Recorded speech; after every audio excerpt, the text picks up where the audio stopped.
How to use AI flashcards for language learning. First of all, open the app and create a new AI flashcard by tapping the plus icon at the bottom and selecting Upload a file. Then choose a file from your device and hit Confirm.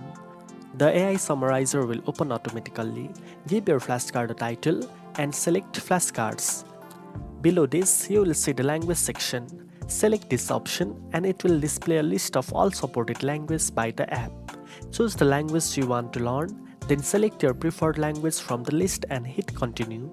Your flashcards will now be generated by AI in your preferred language. You can edit them, practice, add images and customize the cards as needed. Moreover, there is also a language option at the bottom of the home screen. Choose your preferred language and it will show list of flashcards by default.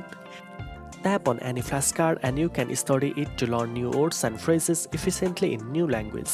Now you know how to use Knowt AI flashcards for language learning. If you found this tutorial helpful, don't forget to like, share and subscribe for more AI tips. Thanks for watching and I'll see you in the next one.